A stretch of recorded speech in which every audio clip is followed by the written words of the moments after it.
계곡을 따라 쭉 뻗은 산길. 해발 973m에 오르니까 뜻밖의 공간에 이렇게 좋은 아침 시사 프로가 있네요. 도시에서 18년째 탐사보도에만 몰두해온 경래씨. 이곳에서 맑고 명랑한 시사를 꿈꿉니다.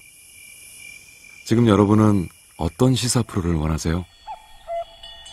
도심 속 휴양림 같은 시사. KBS 1라디오 김경래의 최강시사. 네, 어제 조국 장관 사퇴 관련된 소식을 좀 이어나갈 텐데요. 먼저 더불어민주당 쪽 연결해 보겠습니다. 어제 민주당 쪽이 사전에 이걸 몰랐던 것 같아요. 좀 당황한 기색이 좀 있었죠. 관련된 입장도 상당히 시간이 좀 걸렸고요. 앞으로 검찰개혁은 어떻게 되는 건지, 그리고 뭐 후임 법무부 장관 얘기도 좀 나오고 있고요. 더불어민주당 김종민 의원 연결해 보겠습니다. 안녕하세요. 예, 안녕하세요. 김종민입니다. 네, 김 의원님이 사실 조국 장관 관련된 여러 가지 이제 논란이나 뭐 이런 부분에 대해서 굉장히 관여를 많이 하셨잖아요. 예, 예. 어제 모르셨나요? 사전에? 바로 직전에 얘기를 들었습니다. 직전에 통보를 받으셨군요. 예. 좀 놀라셨겠어요? 예, 놀랐죠. 생각보다 좀 빠르다, 뭐 이런 얘기도 있었고, 어떻게 보십니까? 뭐 빠르고 늦고 문제는 잘 모르겠고요. 예.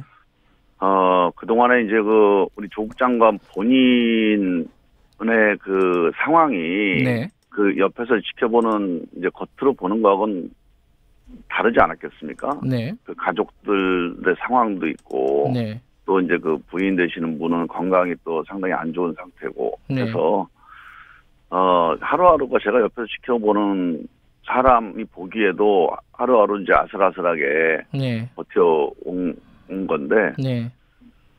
저는 뭐 본인의 그런 결정과 결단을 존중은 하는데, 네. 많이 아쉽고, 좀 굳이 말하면 제 일은 아닙니다만, 네. 좀 억울하다는 생각이 많이 들어요. 아쉽고 억울하다. 네. 이게 왜냐하면, 예. 실제로 저는 2달 동안 제가 청문인이었기 때문에, 그렇죠. 이 예. 사실관계들을 다 꼼꼼히 한번 살펴봤거든요. 네. 근데 제가 뭐 정치적으로 뭐 우리가 그 여당이니까 보호하고 이런 걸 떠나서, 네. 그냥 제가 뭐 정치인이든 아니면 한 인간이든 양심상 이 사람에게 이런 의혹과 이런 공격이 맞나, 저는 그 점에서 아직도 계속 의문이고요. 정말 수많은 여러 가지 의혹들, 특히 뭐 입시 부정으로 딸 아들의 대학 갔다. 네. 특권을 늦었다, 아빠 덕에. 네. 이거 다 사실이 아니거든요, 제가 보기에는. 그래서 음. 사모펀드 문제도 얼마 전에 우리 그 김경률 씨라고 그 PB, 예. 그 프라이뱅커 했던 분이 네. 이제 인터뷰를 했던 게 이제 밝혀졌잖아요, 늦게. 네. 그 내용을 보면 아주 정확하게 나와 있어요. 조국 장관은 전혀 관계가 없고, 네. 아예 내용을 모르고 있고, 그리고 실제 이 펀드 운영과 관련해서도 피해자의 가능성이 높다는 게 그 사람, 그 몇 년 동안 같이 해왔던 사람의 얘기입니다. 네. 그래서 그런 걸 보면 정말로 부당하게 공격을 받았다는 생각이 들고 해서, 저는 그 문제가 뭐 조국 장관 사퇴로 끝날 문제는 아니라고 보고, 네. 정말 그 조국 장관 개인 혹은 그 가족에게 쏟아졌던 그 의혹, 공격, 이게 얼마나 사실이었는지, 또 진실은 뭐였는지는, 그거는 뭐 검찰개혁과는 별개로 그거대로 꼭 확인하는 과정이 좀 필요하겠다. 네. 그렇게 봅니다. 예, 아까 재산관리인 PB는 김경록 씨 말씀하신 거였죠, 그죠? 이제 김경록 씨. 예. 말씀하신 대로 그러니까 아쉽고 억울한 측면이 있고, 그럼 지금까지는 어쨌든 위태로웠지만은 잘 버텨오지 않았습니까? 근데 갑자기 이런 결정을 한 이유는 뭐라고 해석을 해야 될까요? 뭐 저도 뭐 특별히 사실을 확인하고 이제 본인 당사자 얘기를 듣고 드리는 말씀은 아니고요. 네. 그냥 옆에서 지켜본 걸로 보면, 네. 일단 이제 그 국민들이 이 문제를 가지고 그렇게 딱 갈라져서 서로 논쟁하고 하는 게 좀 가장 이제 조 장관한테 부담스러웠다고 좀 보고요. 네. 이게 하나가 있을 거고, 또 하나는 중요한 것은 네. 가족들 문제입니다. 특히 이제 그 부인 되시는 분이 건강이 안 좋은 상태에서 예. 계속 이제 이게 수사를 계속 받아야 되고 네. 또 여러 가지 심리적인 압박을 받고 있는 상태고 하니까 예. 저는 그게 이제 하루하루가 그걸 버티는 게 쉬운 일이 아니었을 거다. 네. 그 정도로만 짐작을 하고 있습니다. 그럼 한 두 가지 정도 이제 얘기들이 나오는 것 같은데, 하나는 여론조사 같은 것들이 굉장히 수치가 안 좋게 나오고 있었습니다, 최근에. 예. 그러니까 이 부분에 대한 부담이 좀 크지 않았을까? 라는 해석이 있습니다. 저는 뭐 여론조사나 지지율도 네. 우리가 무시는 못하죠. 네. 그런데 어떤 한 순간의 여론이 예. 또 그 어떤 그 흐름을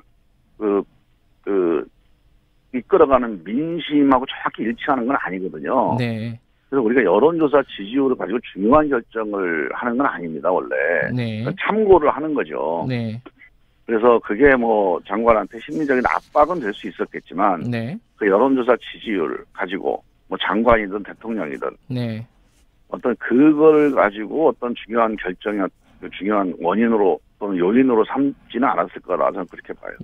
근데 이제 원로 그룹들, 민주당 계열의 원로 그룹들하고 그리고 민주당 의원들도 네. 이렇게 청와대 쪽에 이 조국 장관 거치는 좀 결정을 해야 되는 거 아니냐라는 의견을 좀 제시했다, 이런 보도들은 좀 나오고 있어요.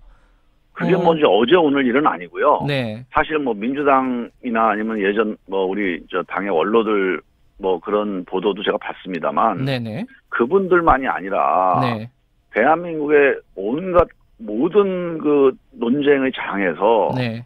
이 문제를 가지고 우리 국민들이 계속 논쟁을 하고 토론을 했어요, 사실. 네.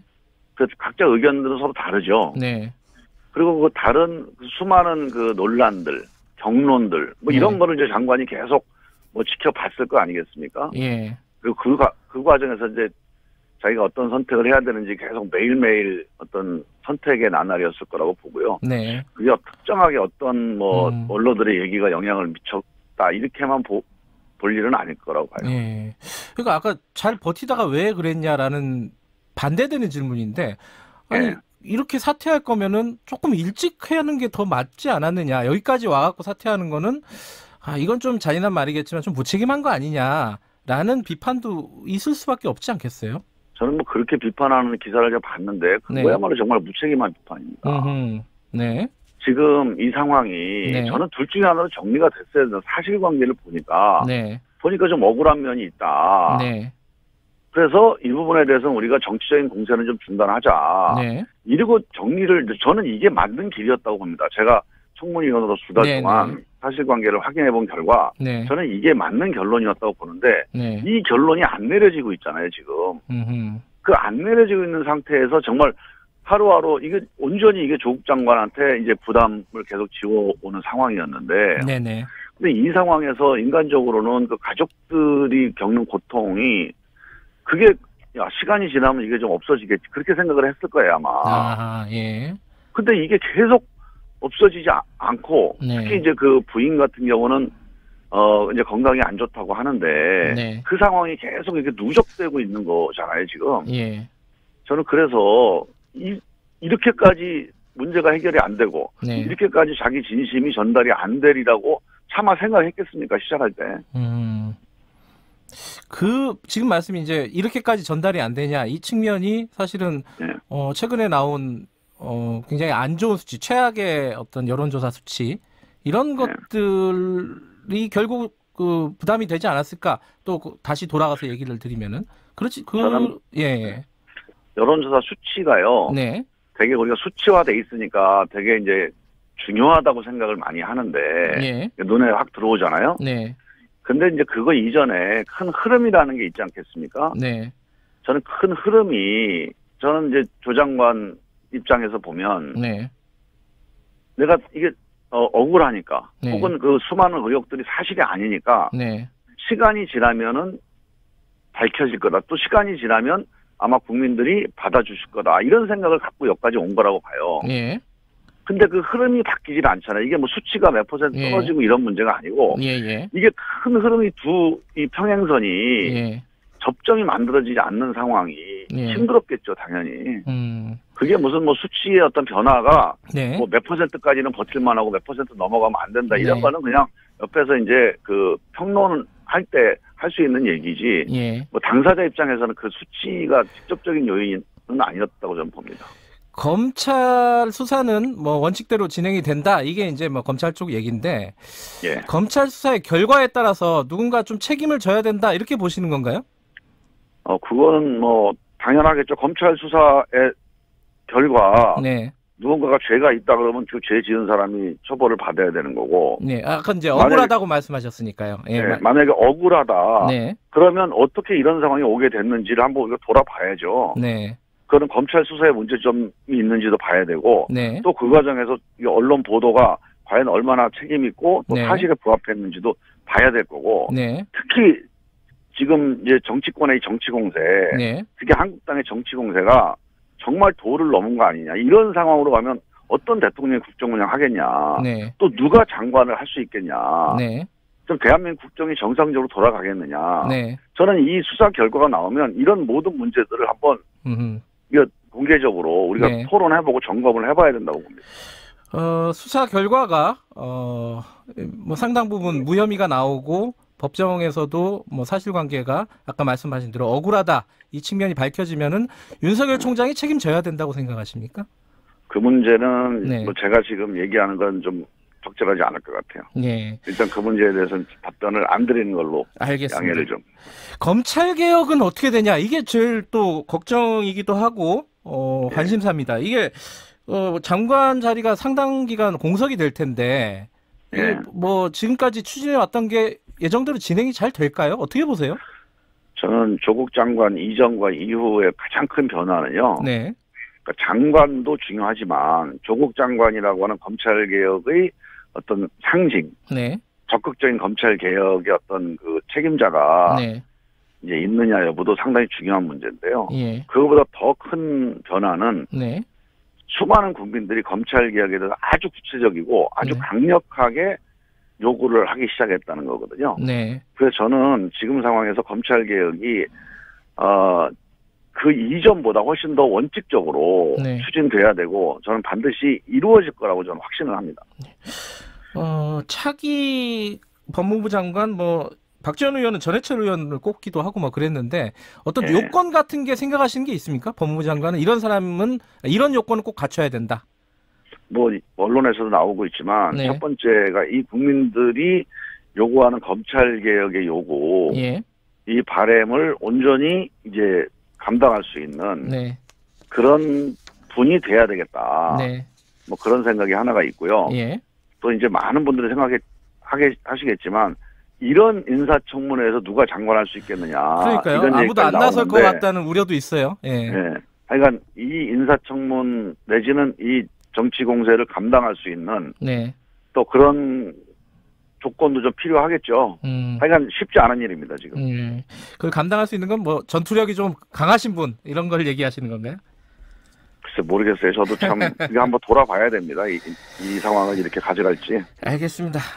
앞으로 상황에 따라서 뭔가 평가하고 얘기할 지점들이 더 많다 이런 말씀이시네요. 오늘 말씀 감사합니다.